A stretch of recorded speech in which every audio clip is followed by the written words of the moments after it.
Most of us are excited about getting our first cars. We fantasize about the road trips we'll take and the places we'll go to. But then our dreams are interrupted by the reality of a flat tire due to bad roads. How many of you have experienced damage to your cars because of bad roads? It can be really frustrating having to repair these damages, as they can be costly. This money could be used towards something else, such as your tuition or a study abroad program. But instead, it's a financial blip that sets us back a couple of months. I drive to TRGV almost every day from Mission, and although I drive with caution and I know which roads to avoid, I still have my fair share of encounters with potholes or other poor road conditions. Upon presenting the effects of bad roads, there are a few measures we can take in order to help reduce the number of accidents. First, I will discuss the two main issues of bad roads.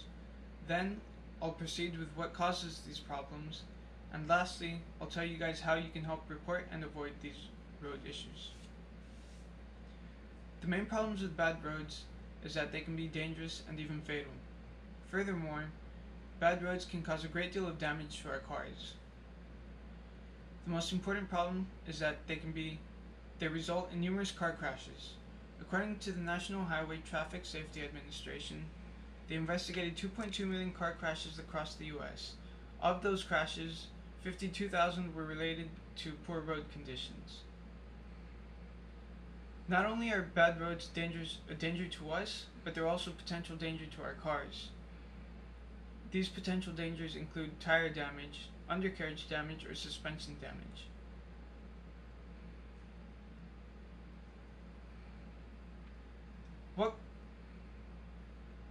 What causes these problems, though?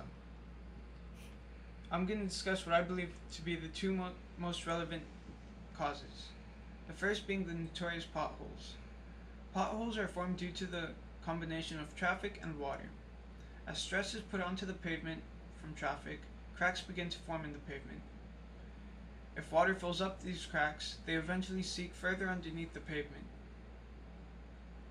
At night, as the temperatures drop, the water freezes, causing the roads to expand, and during the day, as the temperature drops, as the temperatures rise, the ice melts, causing the roads to contract and leaving big holes in the ground called potholes. Second, whenever it rains here in the valley, most of the roads become flooded. This is due to improper drainage. According to consumerreports.org, if our cars become flooded, they can experience a great deal of issues. Water can enter the engine's air intake, causing the motor to stall or not start. Furthermore, in the long run, your car will have several electrical issues. Despite all of this, there are a few steps you can take in order to help report and avoid bad roads. The first solution being, I found two applications, one called McAllen 311 and the second RoadLab BY. I personally prefer McAllen 311 because it's specifically made for the valley, and I found it easier to navigate through. But on both of these applications, whenever you come across an issue on the road, such as a pothole for example, you can report it onto the application. The difference between the two applications is that RoadLab BY sends your reports to road agencies, while McAllen 311 sends it to the city department. The second solution could be driving with caution. Drive no faster than the speed limit, don't text and drive, and focus on the road.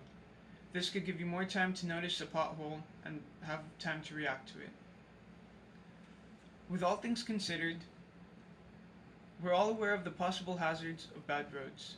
But despite this, I'm confident you guys will take into consideration the two methods I gave you guys on how to avoid and report bad roads. I discussed what I believe to be the two most relevant problems of bad roads, and although their causes may be out of our control, there are certain steps we can take in order to help us and others be safer on the road. As I conclude today, I hope none of you ever get injured nor your cars damaged because of bad roads.